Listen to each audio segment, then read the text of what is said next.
I'm Tony Brown, executive producer of Black Journal. Welcome to Black Leaders 73. This program has been pre-recorded, and you will not be able at this time to phone in any questions. The questions that you hear were directed in some instances to specific panelists, and in other instances they were not. Some of the panelists had not been advertised, and we do not have a number of questions for them. However, they have been encouraged to answer any questions, no matter to whom they are directed. For the next 90 minutes, we will present an unedited two-way communication system between you and our Congress of Black Spokesmen. We will be using television as an instrument of positive social reform, allowing Black America to question members of her leadership and make herself heard collectively. Our guests are Judge William Booth, President, American Committee on Africa; Hayward Burns, National Director, National Conference of Black Lawyers; Berkeley Burrell, President, National Business League; Stokely Carmichael, All African People's Revolutionary Party; Angela Davis, National United Committee to Free All Political Prisoners; Fannie Lou Hamer, Director, Mississippi Freedom Farm Corporation; Nelson Johnson, National Chairman, Youth Organization for Black Unity; William Lucy, International Secretary-Treasurer, American Federation of Federal, State, County, and Municipal Employees, and the Chairman of the Steering Committee of the Coalition of Black Trade Unionists; the Honorable Percy Sutton, President of the Borough of Manhattan; the Honorable Louis Stokes, Democrat of Ohio and Chairman of the Congressional Black Caucus; Sidney J. Williams, Jr., President, National Association of Black Social Workers; and James D. Williams, National Urban League. One of our panelists was unable to be with us and wired us his regrets. The following telegram is from Mr. Stanley Scott, Special Assistant to the President of the United States. I will now read his telegram. Deeply regret that I must cancel my appearance on your show because of an assignment recently given me on behalf of the President. I would welcome the pleasure of being your guest at a later date. With every best wishes for a very successful show, Stanley S. Scott, Special Assistant to the President. Indeed, there are many other black spokesmen, but our physical and technical capabilities have limited us. We do want the public to understand that our black leadership does include persons not on this panel. To continue to expose more of our leaders, we have invited a different group from our 1972 version. In selecting tonight's panel, we attempted to bring together a diversity of positions and philosophies, held together by the common thread of concern for all black people. May we now have our first question. Black Leader 73, I have to tell you that we are recording your question, and we need your permission to record it and to edit it and to put it on the air. You have my permission to do that. My name is Carl Smith from Lawton, Oklahoma. A pluralistic society in which all ethnic and racial minorities try to contribute to the mainstream and still retain their cultural identity is often advocated as a desirable goal for our country. My question is it a realistic goal? Is it possible? And if not, why? If you didn't understand that question, I can read it to you again. He said, a pluralistic society in which all ethnic and racial minorities try to contribute to the mainstream and still retain their cultural identity is often advocated as a desirable goal for our country.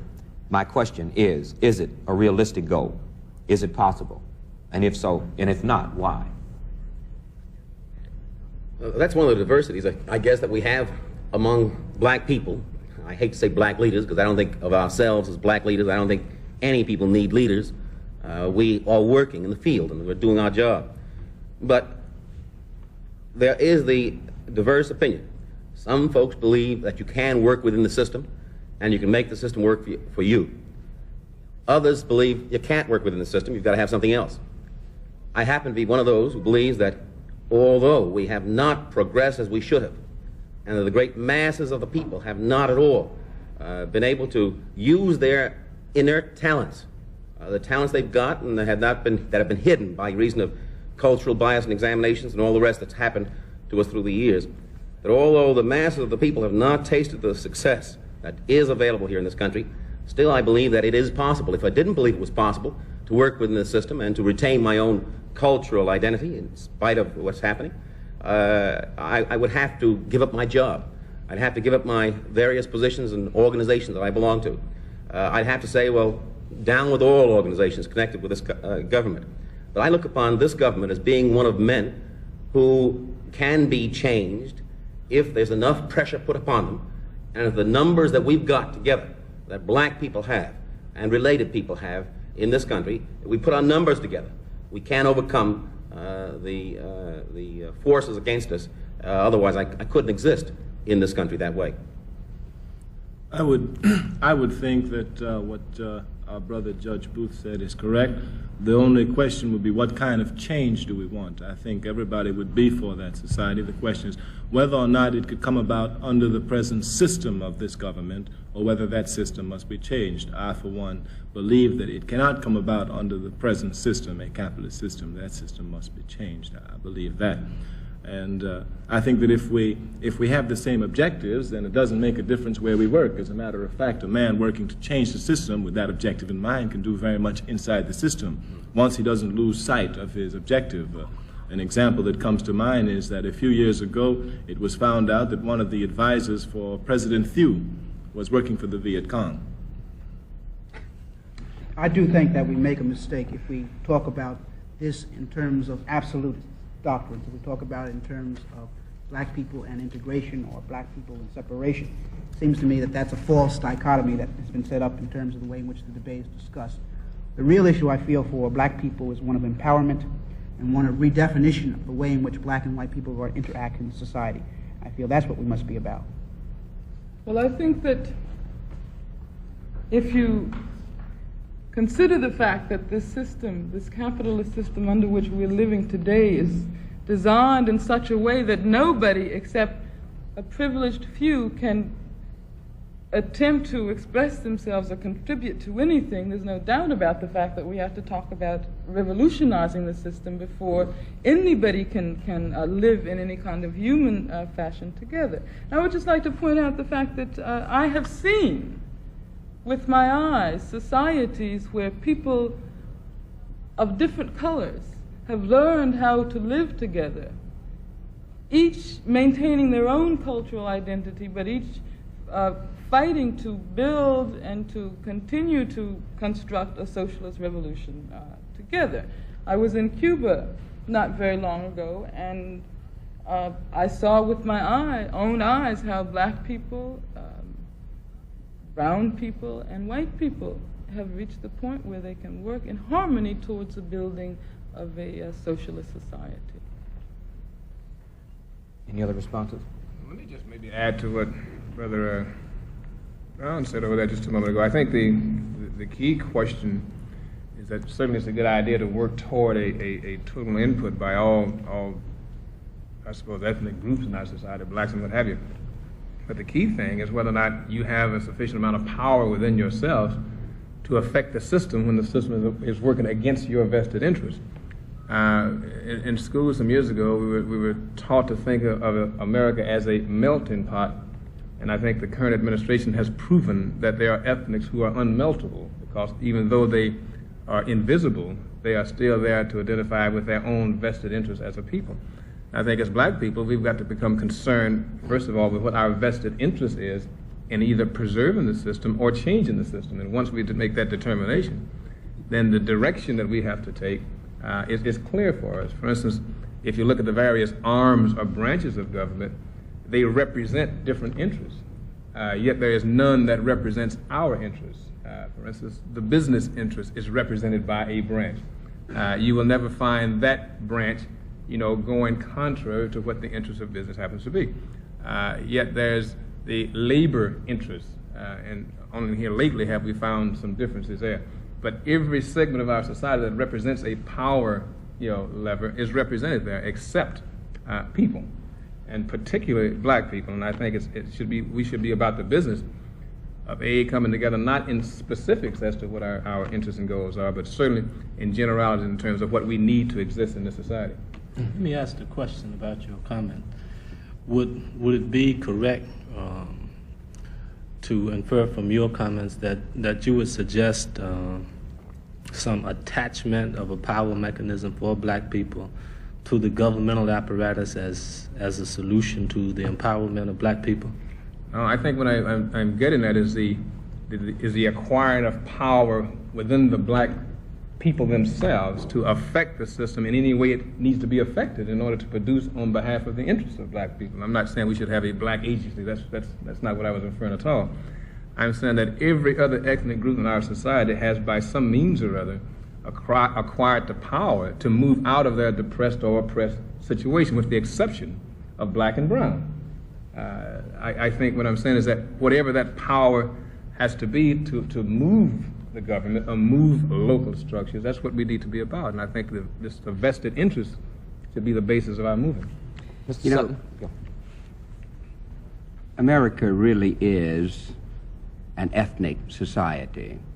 And I live here in New York now, though I come from Texas, and New York has always been talked about as a melting pot. It really isn't a melting pot. We have Jews, we have Italians, we have blacks, we have Puerto Ricans, a variety of other cultures that live side by side with each other, not always happy with each other.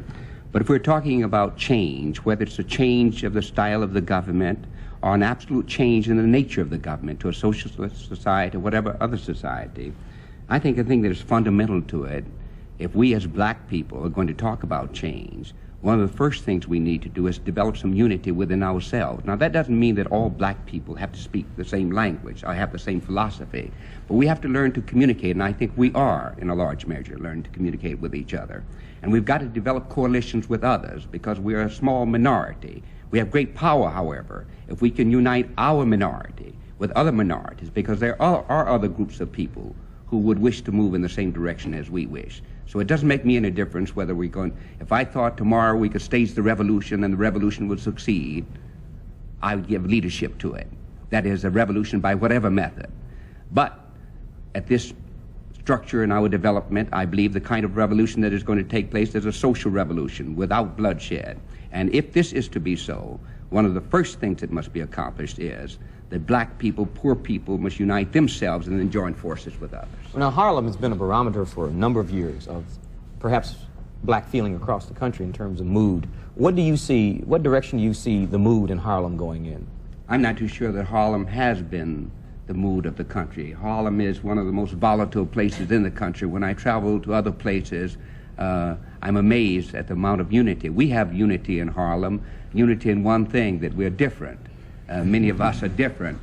We have more nationalist organizations. We have all of the organizations you want to perceive of many of them have their facets in Harlem. No, I don't think Harlem is the mood. Harlem is a very sophisticated place. Sophisticated in the sense that we all understand the need for others of us to exist. So I could not use it as the barometer of America. But if it should be the barometer of America, I think it would be good. But I'm afraid that it is not. Mrs. Hamer, do you see changes since you're from right in the middle of the rural South, do you see any trend there in terms of black people moving toward unity and moving away from unity? Just generally, what is going on in your area of the country? Well, I do see more unity because the power structures in the South are forcing us to have more unity. You know, there have been a class split with the black community. That's being moved because we are finding out whether you middle class or no class is no different. As long as we black, we in the same boat. And that's forcing us to be together. Because, you know, we've seen what is happening in our schools. You know, like if a principal was a principal and was moved and become assistant principal, his job, if he's black, automatically, if he becomes assistant principal, his job automatically is to carry toilet tissue from one school to the other one and load up the bus. So he's finding that it's no different in us, and it's forcing us to get together.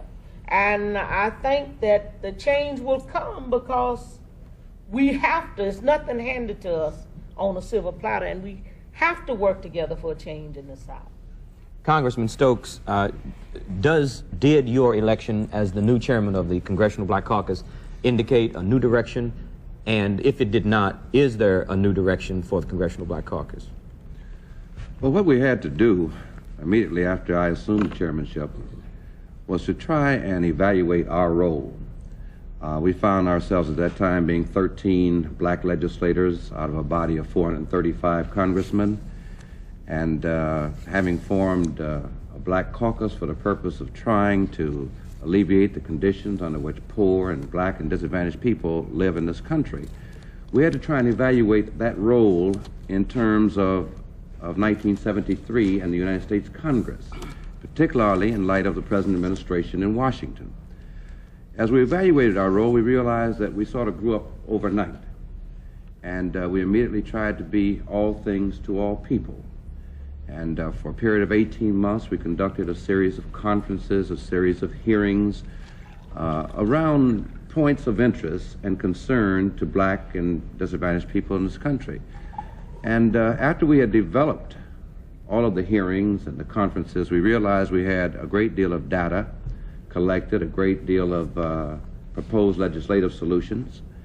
And so we realized that we ought to get out of the business of conducting conferences and hearings, because we had the data, we had the specifics with which to work, and propose legislation which would get at some of the solutions to some of these problems.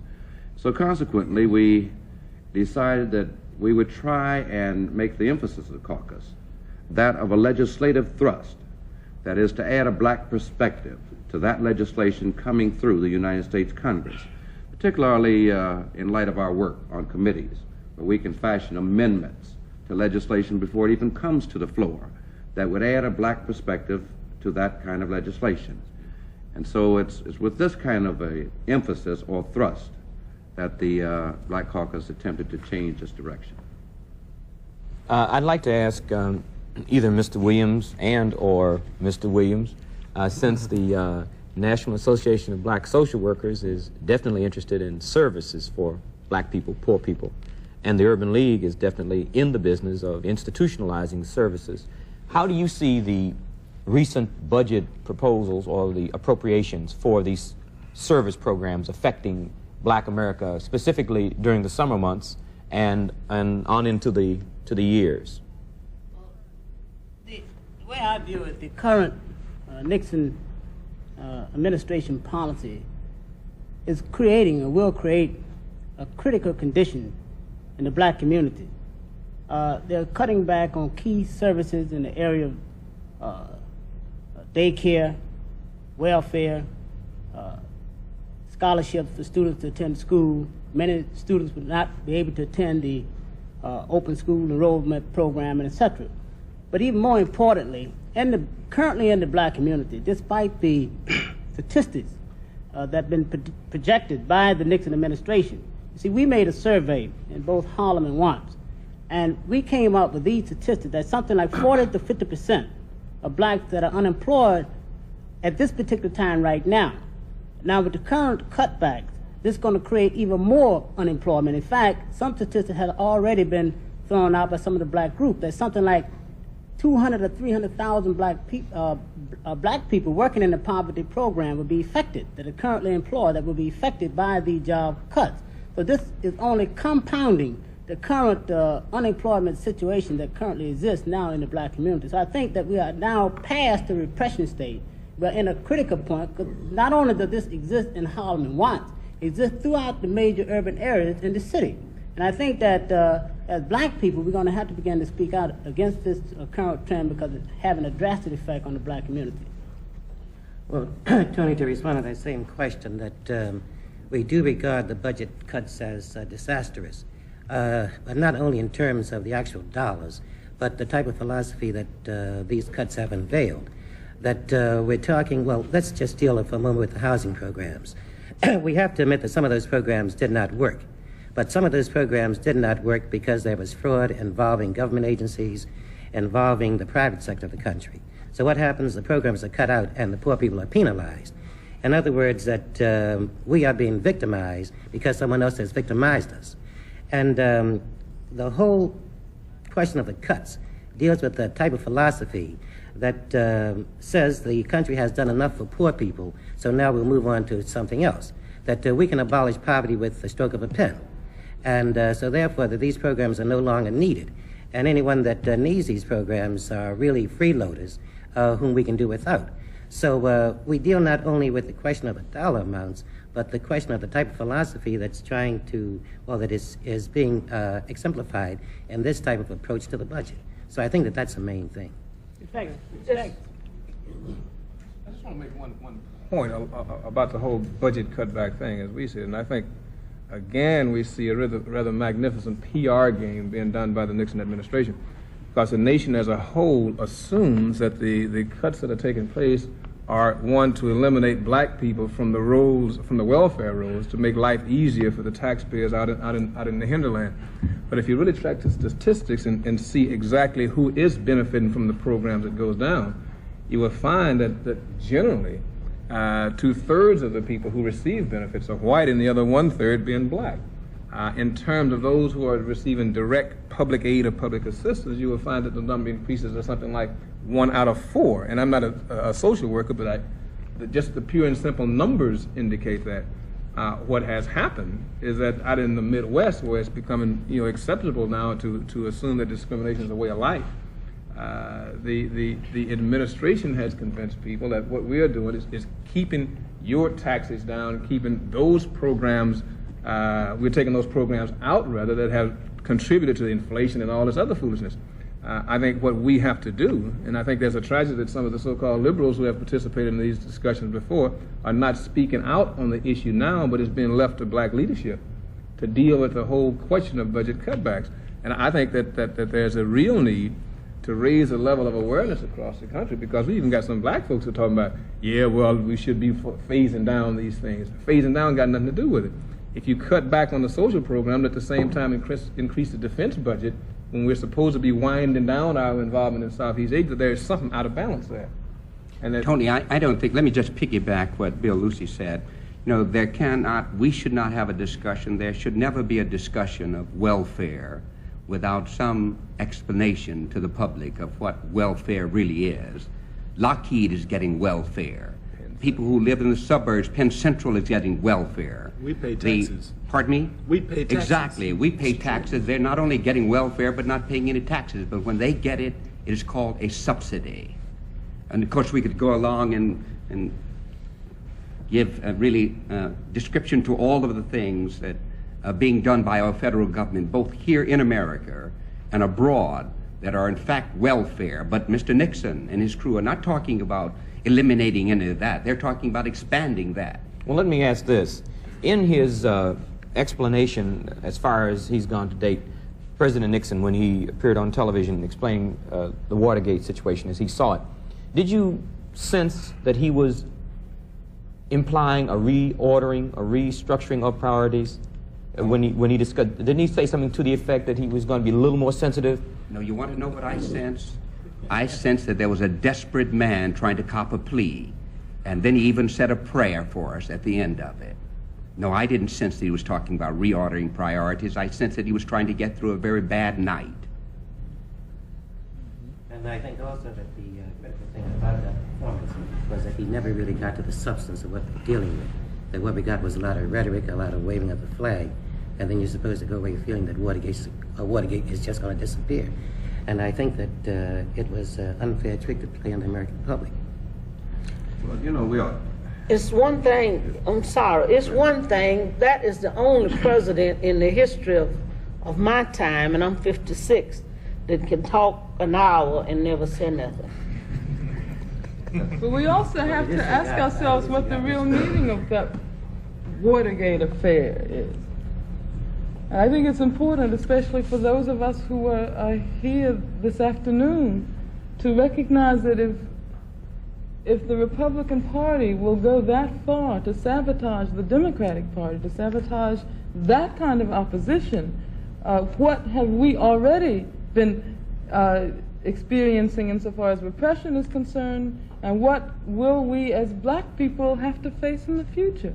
Because there are many of us who feel that not only the Republican Party, but the Democratic Party as well is committed to upholding a system of exploitation and racism. If you look at the McGovern campaign, McGovern didn't even raise the question of racism, and he was supposed to be the far left wing of the Democratic Party.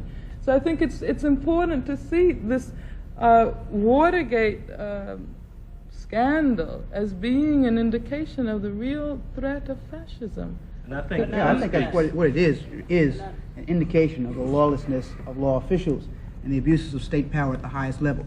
You have to take it beyond the particular example, as Ms. Davis said, of Watergate, to understand what's going on at all levels in our society as far as abuses of power by the government is concerned, particularly in political areas. If they're doing this against the established opposition, what are they doing against black people? What are they doing against political activists? What is happening with the statutes that are being passed and the people who are being appointed to the courts, the decisions the courts are rendering? What's happening at the street level in terms of the administration of justice? Then you get the full impact of just how lawless these people are, who are supposedly in charge of administering the law. When you look at the statutes the Congress has been passing, preventive detention, you see the no-knock, you see the stop and frisk, you see the Interstate Riot Act. You look at the Supreme Court of the United States consistently cutting back upon what we regard as traditional rights in this country, doing away with the non-unanimous jury. When you look at the street level, the level of violence, officially sanctioned violence that's going on in this country, the political implications of that. Look at what happened at Kent State, and Orangeburg, Jackson State, Southern University, at Attica, where 43 people were killed.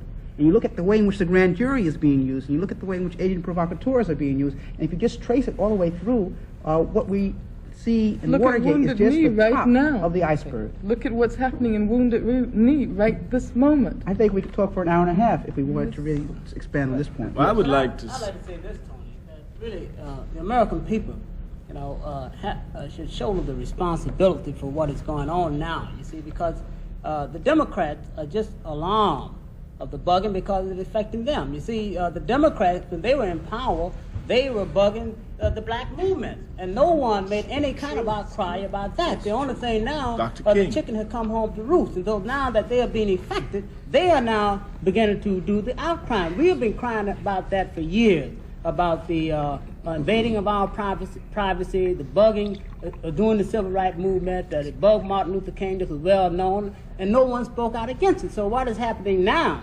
See, it has been a revelation of what have been going on for years, and I think that the American people now are becoming more aware of what is going on. Now the fact is what they're going to do to begin to deal with it.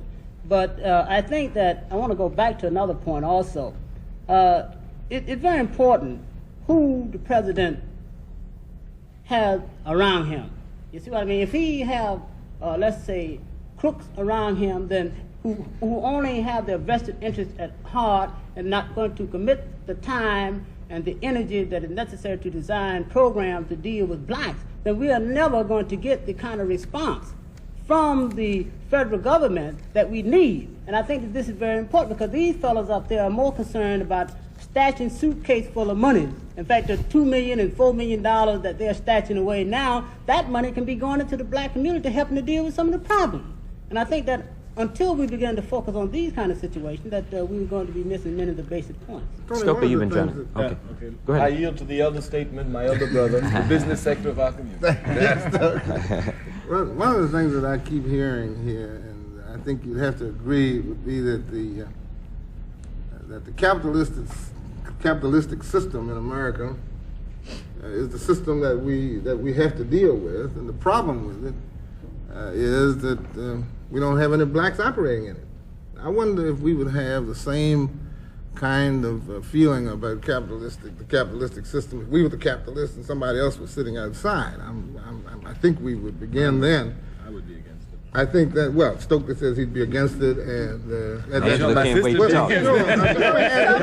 exploiting me. I don't care whether he's white or black or red or yellow. As long as he's doing the exploiting, there's something basically wrong. It's difficult really to say that that people haven't been damaged by the free enterprise system in this country. The failure of our cities is probably a direct result of the failure of the free enterprise system to do something about it. When big business begins to move out and leave the poor people to solve the problems of poor people, then you've got a failure. Wait a minute, you can't, I'm sorry, all right. but you can't talk about free enterprise because there's no such thing as free enterprise. Okay. Capitalism in this day and age is monopoly capitalism. It is controlled by multi-billion-dollar firms, multinational firms. You know, it's controlled by the people like Rockefeller and Hughes and DuPont. Now, there's a real difference between those folks and the black man or woman who decides to open up a grocery store on the corner. That is not capitalism. But Richard Nixon has been trying to convince us that all we have to do is to get a little grocery store on the corner, and then all of a sudden we're black capitalists. Well, if that's what Richard Nixon says, and I disagree with him, I'm not interested in small business as in those constructs, because it's amazing when somebody says business, and the person who's black is talking about it, immediately it conjures up a little corner drugstore or grocery store or something. I wonder why it doesn't conjure up General Motors for me. It's not possible for you. Well, I don't know whether it is or not. I guess I'll quit working if you're convinced that that's true. But I look at all the people around here, and we've got some organizational petitions that kind of keep us from operating together to change the system that we're also convinced ought to be changed. When I ride in an airplane and look down, and I see everybody protecting their turf. The National, this is protecting this turf. These are all black groups. Anything national is black, you know. National Association of Real Estate Brokers, the National Association of Funeral Directors, the National Insurance Association, they're all black. The white ones are all American. It's white. The white ones are all American. I don't know how that happens. That's because we know our nationalism. Well, but the point I make is when I look down from an airplane and I see each one of us as organizational heads protecting our turf, I said, what the heck? We aren't protecting our turf, it's their turf. We don't have any turf. So if we don't finally come together to get a piece of the turf, then we aren't going to have any turf to protect. And I think it is possible if we begin to talk about ways of changing that. Stokely and then Nelson. Well, I think that the real question is that people are not clear on capitalism because capitalism is a very vicious system, but what it does is it embroideries its viciousness with all sorts of elusive terms. For example, many of us would support capitalism because we actually believe that in a capitalist system, there's a chance for us to get the same amount of money as Rockefeller gets, because we're told that under capitalism there is equality of opportunity. So that we feel that if this year we didn't make as much as Rockefeller made, then we got to work a little bit harder, and next year we're going to make it. But if we carefully examine a capitalist system, we will see that it's based on exploitation, because the viciousness of capitalism, and the reason why once black people examined we can never be for it, is that under a capitalist system, the fruits of those who labor are enjoyed by somebody else. That is, those who do the laboring, the fruits of their labor, they don't enjoy it. As a matter of fact, we could say under capitalism that the fruits of the labor of the toiling masses are enjoyed by those who do not labor.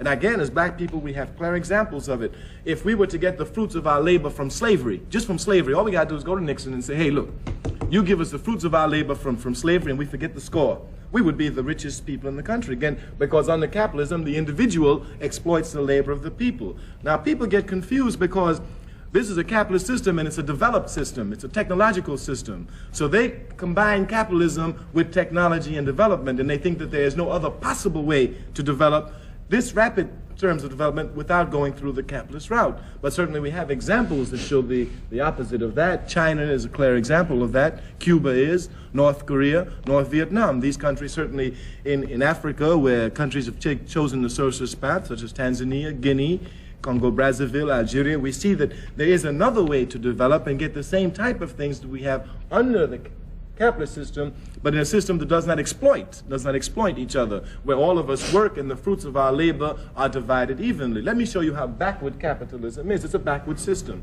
We could make two statements about capitalism to show how backward it is. About America. America's a capitalist country. It's thoroughly capitalist. It's an imperialist country. But we could say that, number one, America is the most technologically advanced country in the world. And that's an undeniable fact. It's a truism. It's a truism. America is the most scientifically developed country in the world.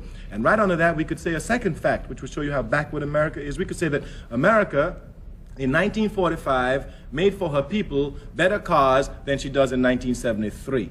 And if you analyze this, you'll see how vicious the system is, because here's America with its great technological skills, its great scientific ability, and rather than making a safe car for people that will last 20 years, which they can do with the scientific knowledge that's at their fingertip, they rather take this knowledge and build a car which will break down every 2 years, so you're forced to buy another car. Thus, you see, under capitalism, what they do is they take their scientific skills, and rather than using it for the benefit of the people, they use it to further exploit the people. And certainly this type of system is too backward.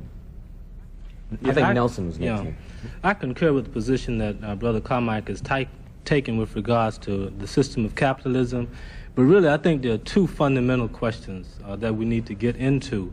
The first one was suggested when we started, like what is possible within the context of this system and the coming together of people and that type of thing, which I think as we begin to hear the things that people are saying about capitalism, it tends to start to answer that question.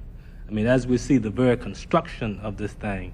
But see, to me, the most important question, well, let me put it this way. I think that we have to talk, one, about the merits of capitalism, which is what a lot of the conversation has been expended on so far. But secondly, and very importantly, is once we begin to see that picture, we have to raise the question of how it is that we work within the framework of our existence in a capitalist system that we, I think, can agree that we oppose, at least some of us can. And then we get down to the nitty-gritty of the question that Mrs. Hamer spoke to about whether we're moving toward unity, the question of coalitions, I mean, the question of the dynamics of day-to-day work on real problems that affect us as a people. See, because we could hem and haw all day about capitalism and talk about how bad it is. Obviously, it's bad. And if you could tell me the 10 worst things in the world, I could tell you that they have been increasing in this country in the last 5 or 6 years. I mean, to give you some idea of the direction that this system that people are talking about is taking. I mean, the priorities are insane. There's no sane way of saying that people, should take care of people, that people should take care of 6 people. I mean, things just happen based, again, on the way the system is set up. And so I think that that's, pretty clear. Second thing is the idea of how we work in unity. See, it's my notion that we have to take a second look at this question of unity, because I'm not convinced that it's all that much unity taking place in the black community today. In fact, what you see on the one hand is a uniting of certain people who are beginning to agree on a direction to take. And at the same time, you're seeing the uniting of black people who are taking another direction. I mean, within the context of this system and within the context of our own communities. And in fact, you talk about the people being confused. Well, a lot of times the people wouldn't be quite so confused unless they heard a lot of the things that we're saying to them. Those of us who are supposed to be leaders, or at least those who put themselves in the position to say things to a lot of people. And you get more and more in the movement kind of a decay of a real quality of honestness. I mean, you get jingoism, you get all kinds of performances. I mean, and these kind of things are put out against the background of the deteriorating situation that we're in. And that doesn't really offer any explanation to people. I mean, but then on the other hand, you have a group of people beginning to address the question differently and to begin to see things like, you could just list the problems, the problem of jobs, the problem of education, and begin to draw some concrete analysis of that and outline some specific kinds of ways that people begin to function. So I just wanted to point out that you're really talking about 2. 1, capitalism, but 2, and importantly, we haven't done anything to denounce capitalism unless we are able to devise some sensible way for us to organize ourselves to resist it. Not true. We have. The largest ethnic group to condemn Nixon were black people. We've always been in the vanguard. We do that all the time. But there's a second dimension to what I was raising. Mm-hmm.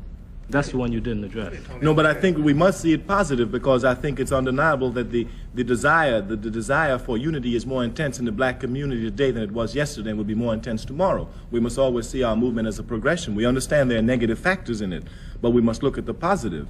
We are more united. I think we have to address the negatives in order to rectify them. Understood, but the I don't positive. think that we can sit here and say that, unity, is growing without ourselves addressing some of the factors that explain the disunity. But it is growing. I was next, and I'll yield to Brother Stone. May I use the prerogative of the microphone? Just 1 second, please. Okay, we have a number of questions, and we certainly want to have free exchange, but if we could limit our responses to responses and not speeches, then we can all have more time, and if we could do that. But I don't want to stifle anyone, but I do want to, if we can move. Now, I think the mayor was next, and then the congressman, and then may we proceed that way. After you first. I don't know whether I'm mayor of Harlem or mayor of Manhattan, but let me yield to the borough.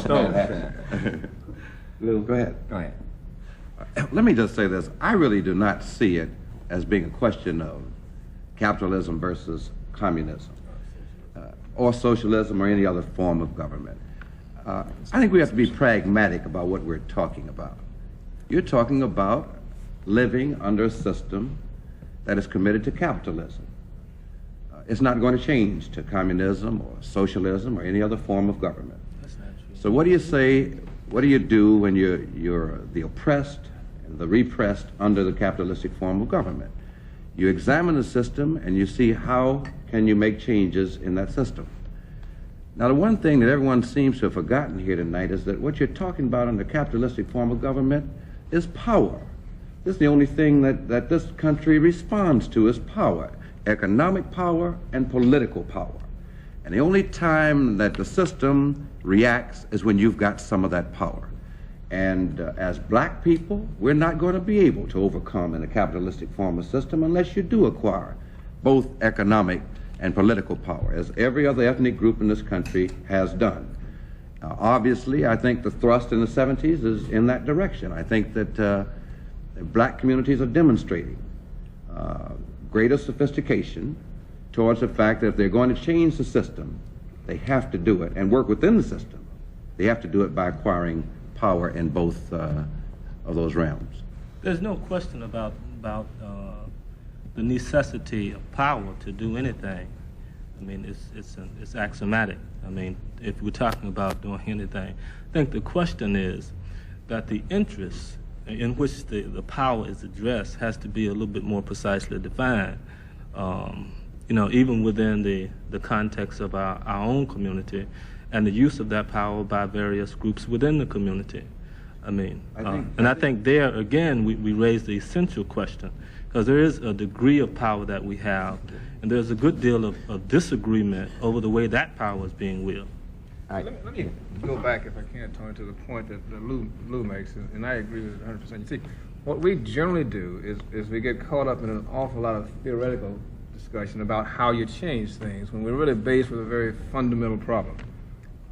Whatever change is going to come about, it's going to take some time. And rather than getting involved in dealing with the hereafter, I think we've got to deal with the here and now. And that is the fact that most situations, if not all that we're dealing with, are economic situations in terms of black and poor people. Going back to the 60s, which so many participated in, bring about social change, which sort of made us legitimate people in the eyes of the law. Well, we've gone through that now, and we've got probably on the books as many rights as anybody else, except that we can't enjoy them by virtue of the fact that there's no economics in our pockets to allow us to do that. We can now go to the Waldorf, but we may not can buy nothing, which is sort of a none-plus kind of thing. What has to happen, I think, is that people got to pull themselves into a group to function, back to what Lou says, as an economic bloc first. Secondarily, as a political bloc. And that calls for making all kinds of coalitions that I think, as the chairman of the caucus stated one time, which is a coalition of convenience. Because there are other groups in the society who may not be as oppressed as blacks, but are certainly as without as blacks. And I think around economic interests, around the development of political power, you can develop a philosophy that is neither communistic, socialist, or capitalist, but the question of pragmatic politics to acquire change. Did you want to make it? Tony, I've watched a number of times events such as this, a number of blacks getting together who either are leaders or purport to be leaders, and their discussions, and we get off to the philosophical discussions of where we're going. And we began today by saying that we are not necessarily the black leaders, not necessarily, we are not the black leaders of America. We are persons who are sitting here. But I've talked about unity, a number of us have talked about unity. It is a hoped-for thing, but let me just tell you that one of the things I really hope for, and I come from a background of family who moving towards socialism, who would like to see a socialist economy, but do live in a capitalistic society, would like to see changes take place. But one of the things I want most of all, which I should like to see in moving towards black unity, sometimes I think it is happening, and that is that black people who have different philosophies can discuss those philosophies. Each of us do that which we think is necessary to meet the common need. Those of us who wish to move towards socialism talk about socialism and not find the necessity in the course of propagating our philosophy, whether it be capitalism, socialism, nationalism, whatever it is, not find the necessity to destroy other persons who are given leadership in their arena. This is a much needed thing. I've not seen any attacks here today, but it is something that I think troubles a number of persons who are looking for leadership.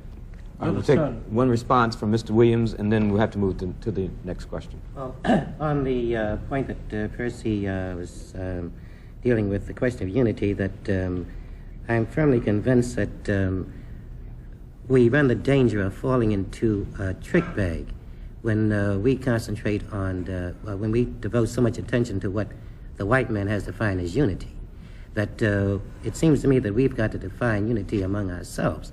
That, well, Berkeley can deal with one thing, that we'll deal with another thing.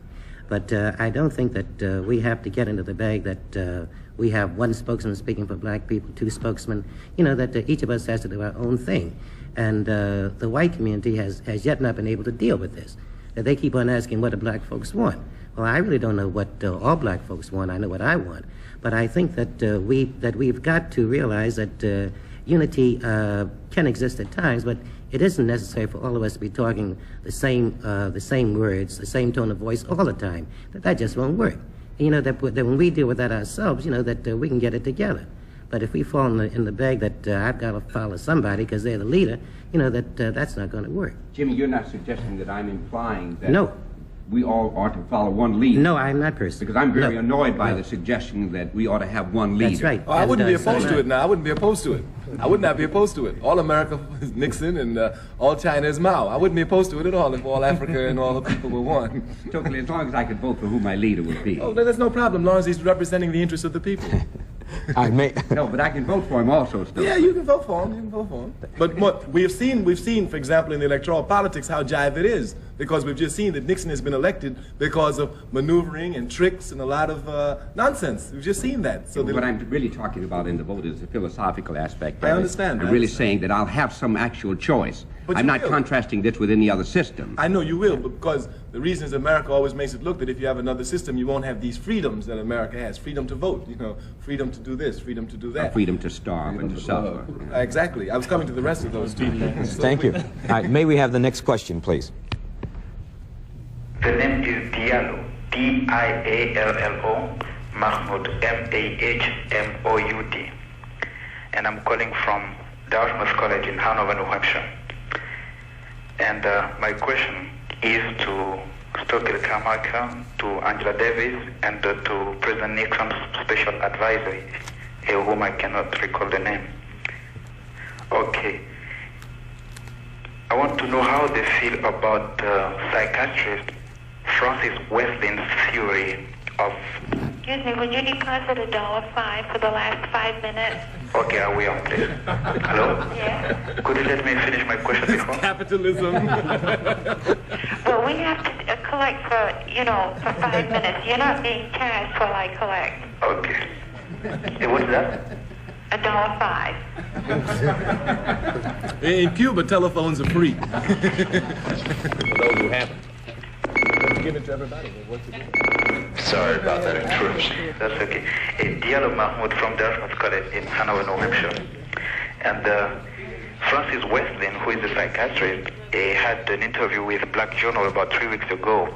And she has developed an attractive theory of black superiority of white people. Brother, would you just give me your question, please? Okay, and my question is, how does Stokely Carmichael, Angela Davis, and President Nixon's advisor feel about this theory?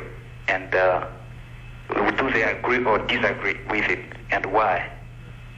Let me attempt to paraphrase that. First of all, for the caller. As I stated, President Nixon's advisor was unable to be here. However, Mr. Carmichael and Ms. Davis might want to respond. He's referring to Dr. Francis Welsing, who is a black psychiatrist, who says that white racism is due to the fact that whites do not hate blacks because blacks are black. Whites hate blacks because whites are not black. And that racism is a reaction formation to something that you can't be and can't have. And that the state of whiteness is, in essence, a state of genetic deficiency and a state of albinism. Well, first of all, I would say that in trying to understand what racism is all about, we have to look at history, because as in the other institution, racism is a historical phenomenon. And it developed in conjunction with the development of capitalism. If you look at this country in particular, you see that the whole ideological network of racism arose in order to justify the use of black slaves, the kidnapping of black people from Africa and the use of black slaves in order to lay the basis for an agricultural capitalism in the South, and then eventually in order to provide for the capitalist system in this country a group of people who could be super exploited, who could be used as a reserve labor force. And I think it's important to recognize the fact that the reason why those who presume to be the leaders of this country have resorted so consistently to racism is because of the fact that it assists the ruling class to reap more profits. Let me just give you an example. If you look at the wage differential of black workers and white workers, you have something like $21 billion. If you add Chicanos and Indians and Puerto Ricans and other people of color, you get about $28 billion. Now that $28 billion means a lot to the capitalists of this country. But racism also serves another purpose, and I think it's important to understand this. Racism is used by the rulers of this country in order to convince white people who are also, the masses of white people are also exploited. They aren't exploited as we are, and they are not, there is a qualitative difference in the sense that we are racially and nationally oppressed, whereas white people are not. But white people, the masses of white people are working people, and the fruits of their labor are robbed by the capitalists.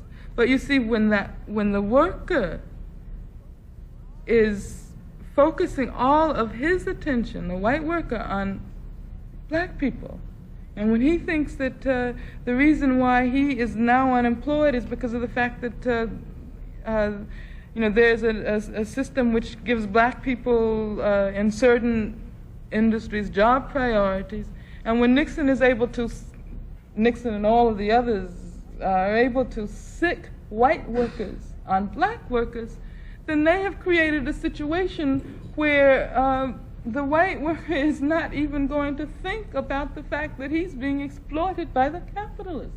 I mean, I think that the whole question of dividing and ruling has been one of the ways in which the oppressors historically have most efficiently dominated. Racism serves the ruling class in precisely that way. And I think that right now, in this country today, racism is perhaps the fundamental question we're facing. And white people have to understand this, because white people have to understand that they have to wage on their own initiative a struggle against the racism which is also used in order to make it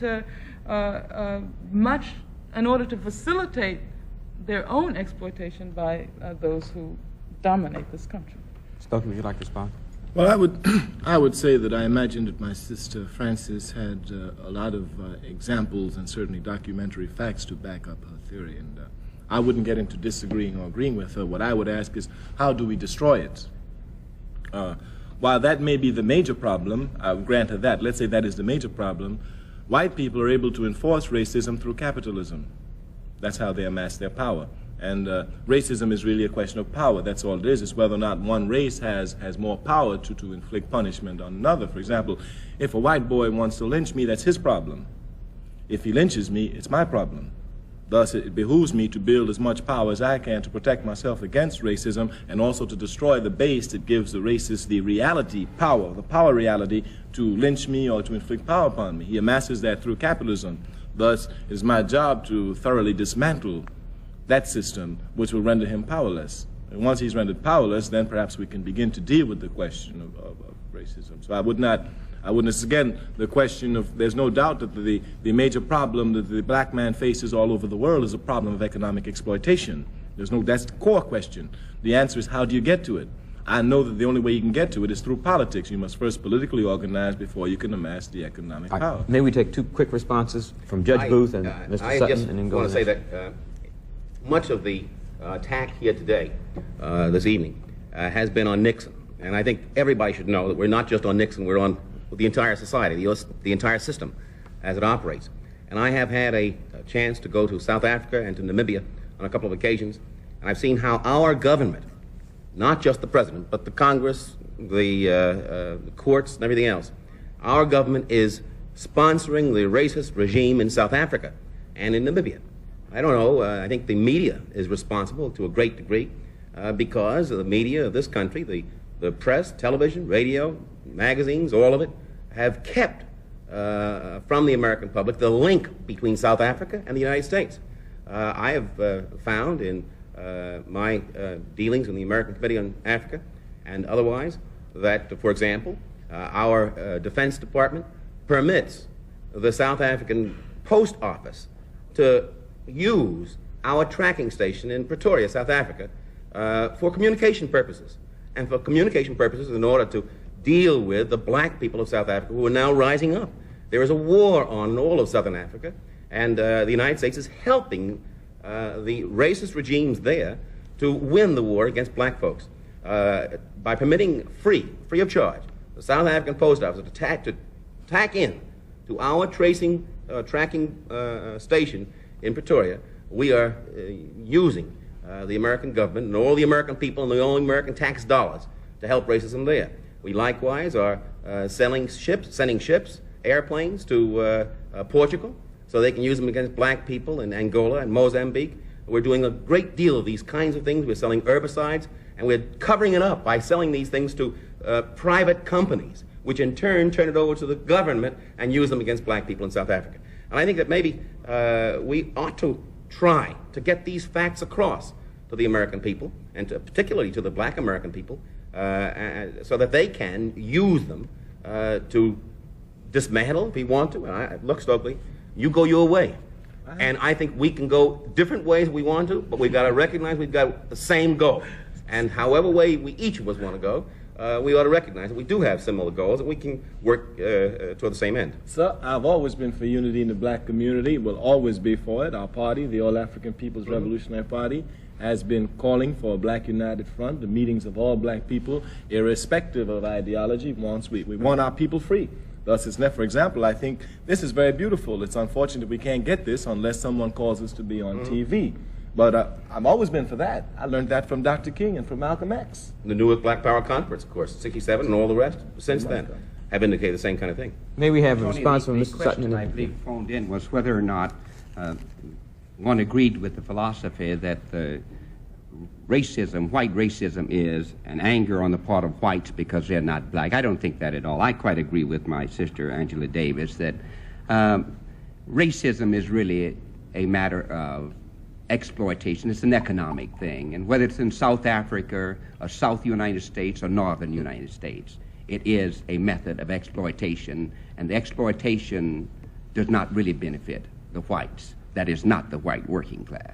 Maybe I did disservice in, and I'm sure I did now, in recalling the theory, because what Dr. Welsing said was that race was the dynamic around which the political and the social system was organized to oppress blacks. Well, that makes a difference. Yes. That does make a difference. Yes, it does make a difference in the question. Okay, can we have a short remark and then take the next question? Nelson? Yeah, my comment was on the same question. And I think it's important in terms of the solution or the approach to solving the problem, created by racism, that we come to some clarification again on what it is and where it comes from. And I'm referring again to Stokely's comments about, that perhaps was not central. And I'm saying that you can't really devise a strategy to begin to deal with the problem of racism in the society without a comprehension of its source, because and why it's there, where it comes from, the motive forces that created it. And again, I think that leads us back to what Angela said as a point of departure, in our efforts to dismantle racism.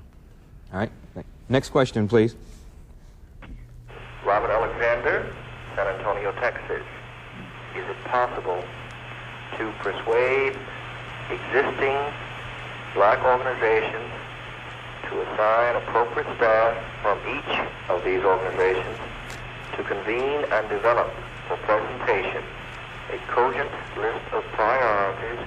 Would it be possible, once this list of priorities has been developed, to utilize the network of organizational units such as NACP, Urban League, SCLC, CORE, so forth, and the black colleges in this country to verify this list of priorities as being relevant to our cause, and then to rally the blacks in this country to begin promoting the activities at the local, state, and national level to culminate as the national agenda by 1976, the 200th anniversary of the birth of our country. Difficulty hearing, I will restate his question. Is it possible to persuade existing black organizations to assign appropriate staffs from each of these organizations to convene and develop for presentation a cogent list of priorities? Would it be possible, once this list of priorities has been developed, to utilize the network of organizational units such as NAACP, Urban League, SCLC, CORE, so forth, and the black colleges in this country to verify this list of priorities and being relevant to our cause, and then to rally the blacks in this country to begin promoting the activities at the local, state, and national levels to culminate as a national agenda by 1976, the 200th anniversary of the birth of our country? Congressman Stokes, would you stab at that? I think the gentleman's suggestion has merit. What he is, in effect, talking about is coalitions within the black community itself.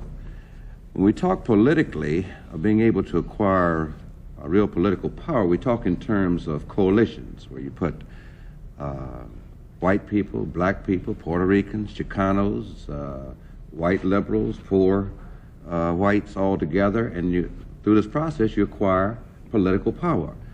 And it seems to me that when you talk in terms of being able to form coalitions between the races, obviously you ought to be able to form a coalition within the race in terms of unity for the race. So I think the gentleman has merit and that it could well be explored.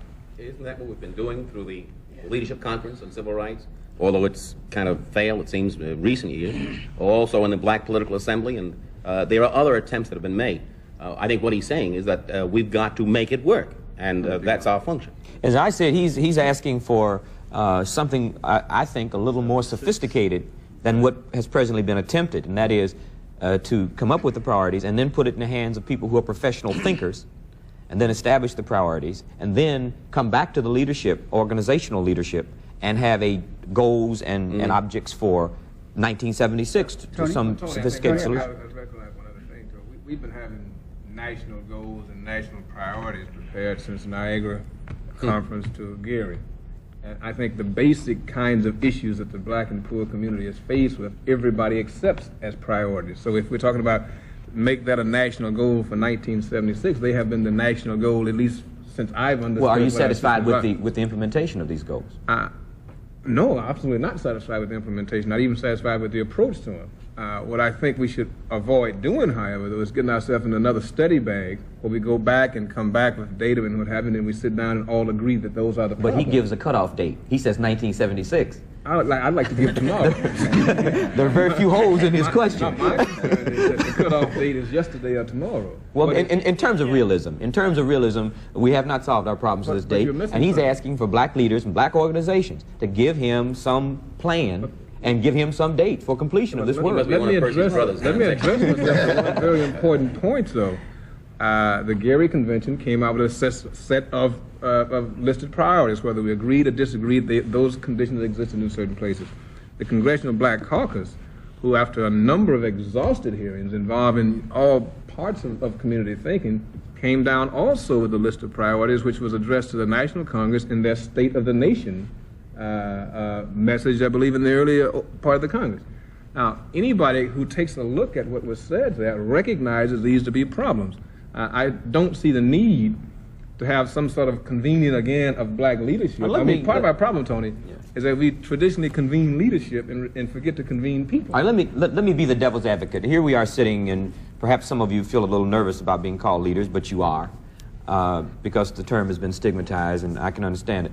But let's be practical. Here is Mrs. Hamer, who is in the middle of Mississippi. They have a farm corporation. Their farmland, their cotton is underwater.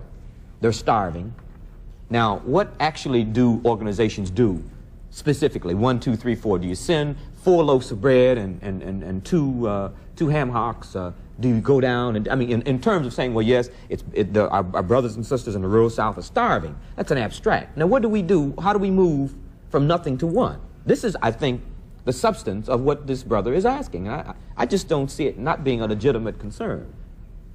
I'm saying let's talk about a disaster situation, and we talk about the federal government as the institution to relieve that disaster, or local government. What I'm saying is that there is a clear procedure to follow in that situation. For instance, our illustrious leader has declared certain parts of it a disaster area, so fine. The machinery of the Red Cross or whoever cranks up and does something. But if they had been Jews, the national Jewish community would have fed them. Israel would have aided them. This is... We say on one hand that we can't depend on the federal government. Then when a black person's in trouble, we say the federal government should do something. I think another point of that, in terms of our past experience with disaster areas, and I think that perhaps we can advance this discussion a little further using this example, is that in the past when we have had disaster areas in the South, Mississippi in particular, the federal government has acted in a discriminatory fashion in administering disaster aid. And one of the things that was needed then was close monitoring by a concerned black community, by skilled black people to go in and at first address the immediate problems that the people had, but as well to make the federal government live up to the standards that it had enunciated for itself. Not only that, I think that many times we don't understand that unity is a struggle. Because when the black man tries to unify, it is obvious and expected and understood that the white power structure of this country does not want that to happen. Thus, they move in many different ways, not avert, but rather cover to keep the black people divided. Thus, we have a responsibility. You know, if we tried last year and we didn't do it, we tried the year before, we will keep trying because we got to do it. Right. We got to do it. What is the alternative? And the other question is that on the question of leaders versus people, it is just a simple systematic way of organizing. You represent the state, county, federal, municipal employees. That's a large number of black people in this country and other people, okay? But a large number of black people, undeniably so. You represent that sector. Brother Nelson represents Yobu, which is an organizing group that's all over the country. That's a sector that he represents. The Honorable Percy Sutton, our brother here, represents Harlem. That's a fact. Brother Stokes represents a constituency in Ohio. That's a fact. If these people sit down and come together, they will create an atmosphere in which your constituency, his constituency will now be inspired to come together. Thus, we have to understand what it's about. Just bringing the leaders together is to set an atmosphere of unity. Because when your constituency, when Brother Sutton's constituency, when Brother Stokes' constituency look up to those who they see as national leaders, they see them divided. Thus, it demobilizes them. But if they saw us in constant contact, they would be inspired, and thus we would speed up the process of organizing the very people. But it's important we understand. I was not saying... Could we saying, make our remarks short? I was not saying that leaders should not come together. My concern is to not become bogged down in 4 or 5 years of trying to determine priorities. For instance, when the administration came in with their wage price guidelines, more wage control, that was an instant kind of thing that poor people were confronted with. Not rich people, not doctors, not bankers, where interest rates, profits, but wages.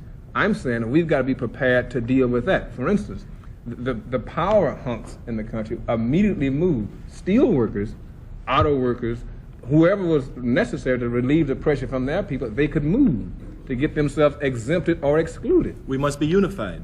It's not necessary to be unified. We must be powerful. All right, thank Well, you. you're going to get power from unity. All right. Brother Sutton? Only way we're going to get it. Tony, you pointed out just then with regard to the Jewish community that had there happened within the realm of the interest of the Jewish community that which happens, and you're mentioning in Mississippi to Fannie Lou Hamer, there would have been a different response. We're talking about monitoring the federal government in what it gives. And the Jewish community would have been talking about monitoring the federal government in what it gives, but also in themselves doing something. We have not reached that point in our development, and it goes back to what Angela Davis has said.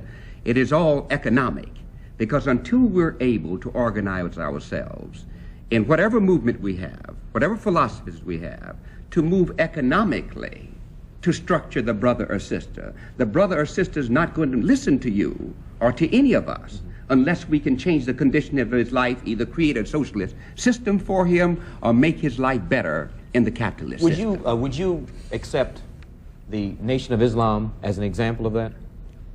As an example of what? As an example of blacks developing the second statement in your analysis. Yeah, I think, let me just say this, I think the Nation of Islam moves towards what I should like to see. It moves towards doing something for the economic side of black people.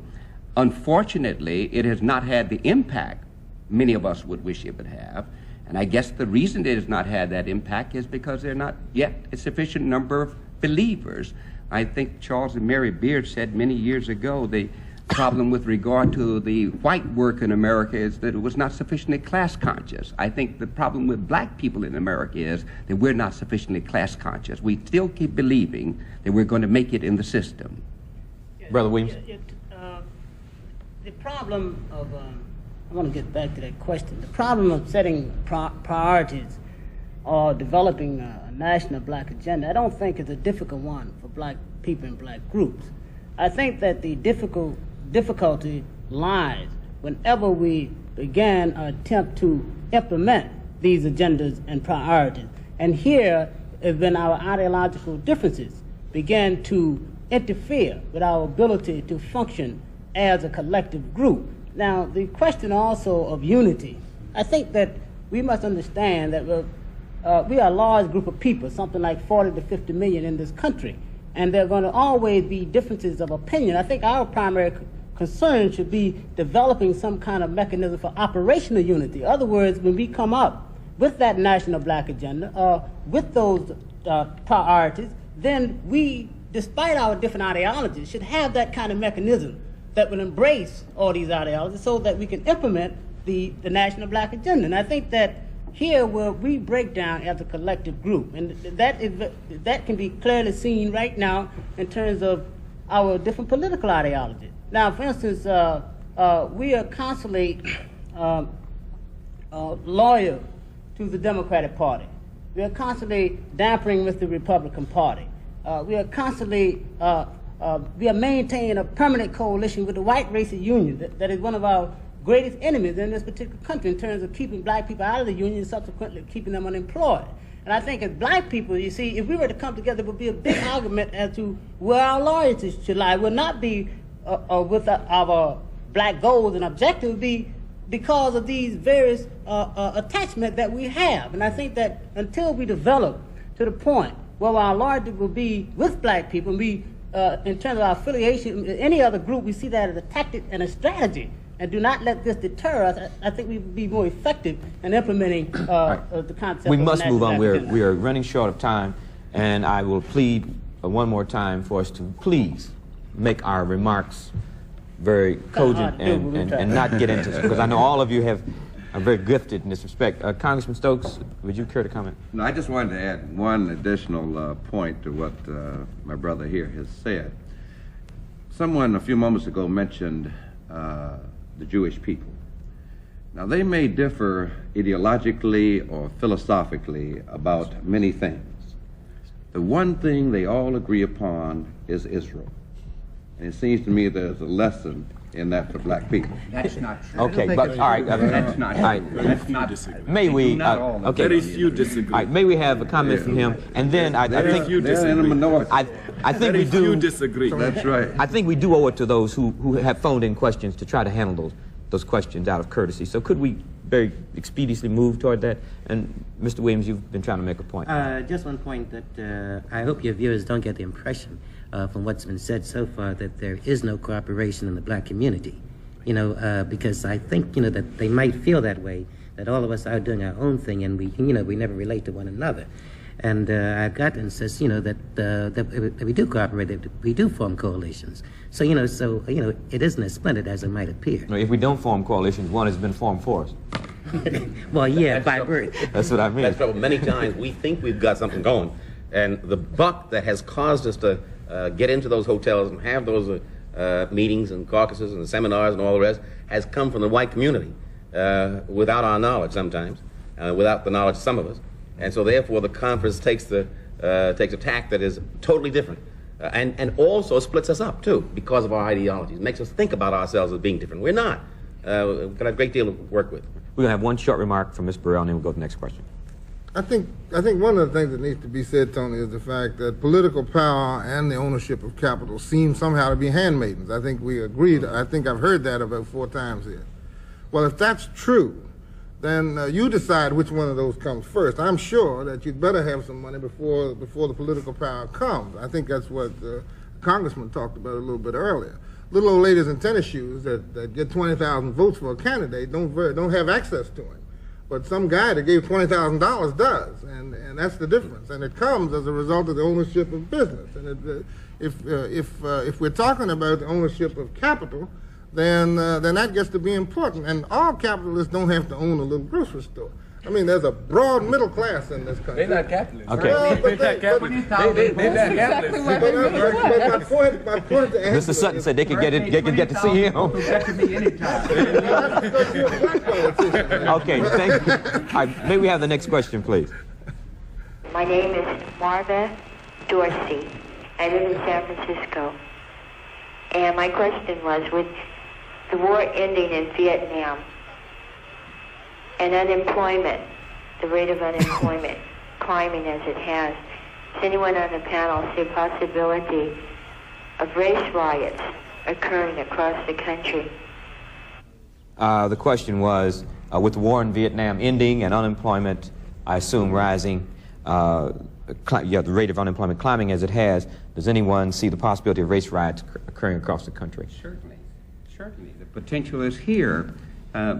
We've put all this money for so many years into Vietnam, fighting a war in a place that we shouldn't be fighting, intervening in a civil disagreement is really what it is there, and yet doing nothing to structure people as they come back here. Grand unemployment with the Nixon administration leading in an attitude to continue to do nothing, cutbacks all along the line. Right here in the city of New York just recently, I think we might have had a riot where a policeman shot a 10-year-old boy in the back. There was great disorder in the vicinity of the house in which the youngster lived. Now, if the Nixon administration continues its cutback, and had this been summertime when that youngster was shot in the back, I think you might have found a riot right here in New York. Let me clarify the fine language of this question. And the question says race riots. It doesn't, this question doesn't say the rebellions of the 60s in which blacks were burning up their own houses and, robbing liquor stores. Let me carry to, right. Let me respond to that. I don't think if we have riots again, I think blacks are much more sophisticated than we were in the early 60s and much more bold than we were in the early 60s. And I don't think the disorders are going to be confined to black communities. There are a lot of brothers and sisters who are much more bold than before who will carry the disorders, if we want to term them that, into the white community, to the downtown banks, to the where the power structure is. Yes, I think there's a grand possibility of disorder and race riots. I would hope not. Well, I think that we have a responsibility because no doubt the atmosphere is that we have a responsibility to construct that that consciousness that will now rise, and to guide it in whatever channels we see, irrespective of whether we say we're violent or nonviolent. I think we do have a responsibility to try and channel that. Right, because while we can agree on an increase in racism, I think it would be inappropriate to draw the conclusion that that will manifest itself in race riots, and in fact, there are many it different becomes forms. our responsibility to work to make sure it does not. Let's see if I understood the question, whether there was a possibility. Yes. And yes. my answer, yes, was a possibility. Well, I agree with you. As related You're to saying that we have unemployment. an obligation. Right. Of course we A do. responsibility, Right. a responsibility to channel it. Now, it can take different forms. All right, gentlemen, You know, Mrs. Hamer. it's things that I really don't understand about that war, because I've never seen the war end and people still shooting. Now, I don't understand that. You know, when they make that clear to me, then I really want somebody to clarify that, because, and number two, I couldn't understand why so many black men were sent over there to fight, and everybody I seen talking that got off of them planes was white men. It's just a lot of things that I don't understand about that. You know, and, well, you know, this is enough to make people upset, because that upset me.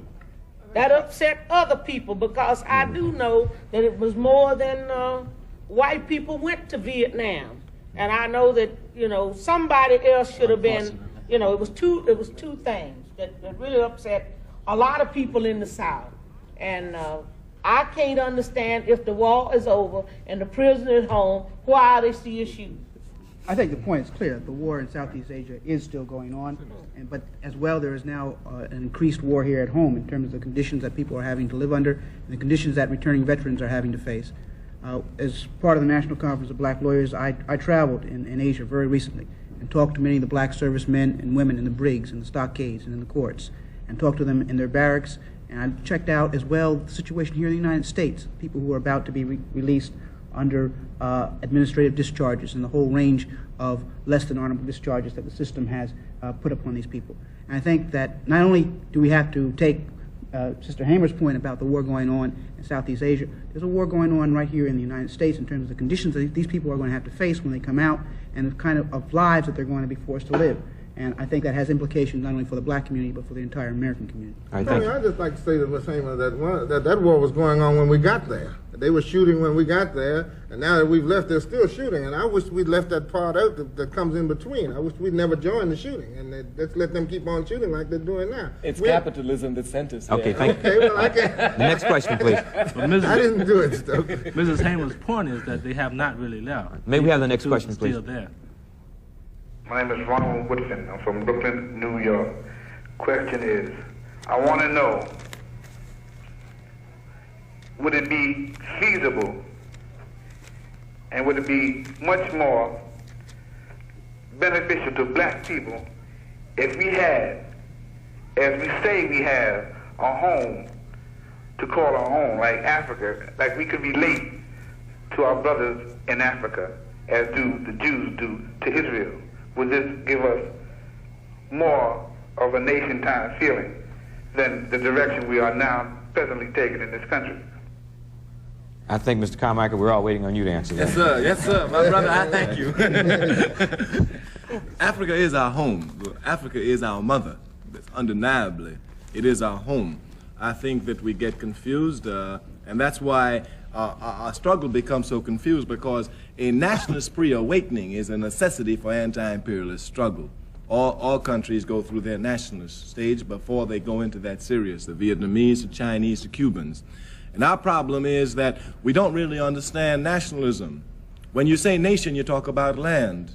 Our land is Africa. That's undeniable. This land is not our land. This land is not our land. This land is not the white man's land. He's just a European settler on this land. This land is the red man's land. And the red man will raise contradictions to get his land back. And when it does, black people have to be crystal clear what our position is. The red man fighting in Wounded Knee right now, our position can only be but one. We support him to reclaim his land, while we also wage our struggle to take back our land. Now, the way people now ask the question is, well, Brother Stokely, what am I supposed to do? Am I supposed to leave America and go to Africa? I think that's an incorrect way of phrasing the question. Once we understand that Africa is our home, then the way we raise the question is, Brother Stokely, I'm in America. What can I do to help home? Right. Now, Once the question is raised that way, then we see it more clearly. But it's undeniable that when you fight revolution, you fight for land. Thank you. Fight for land. Very few minutes. I'm going to try to get to another question. Next question, please. My name is Deidre Carter, and I'm from Cleveland, Ohio. And my question is on census taking and the fact that from 1900 to 1970, according to the World Almanac, the Negro Almanac, and census, why we have still remained 10% to 11% of the total population, and exactly who is the minority on a national and an international scale. Thank you very much. She was asking, in essence, are we the minority or the majority on an international scale? All I know is right here where we are, we're in the minority, but we may be, as a part of black people and brown people, in the majority worldwide. Even as black people, we're the majority. I think we have time for one more question. We have a very few seconds. My name is Osoro Lewis. You got that? Yes. And one of the questions is directed to Stokely Carmichael. Yeah, which is, how can you be in Africa and America at the same time? Could you answer that very succinctly? I'm sure there's a very short answer to that. Very simply. When I was in Africa for the last 4 years, my mother was in America and she was in Trinidad. But she's my mother. I have a responsibility to take care of her.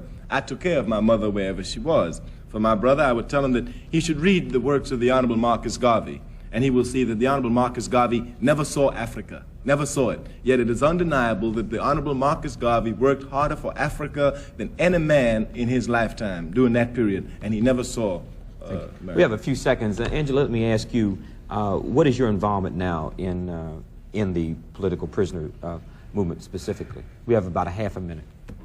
Well, we are trying to build a movement embracing all of those thousands and tens of thousands who supported me, as well as anybody else who can see the need to free more political prisoners and victims of political repression. We're talking about fighting around the case of Ruchell McGee, the San Quentin Six, Carlos Feliciano, Rap Brown right here in New York. I was visiting just Angela, a few days ago Ruchell McGee in San Quentin. I hate to interrupt you. I feel like the bad guy on this program, but it's been very interesting, and I'm sure the audience has gotten some tremendous insights.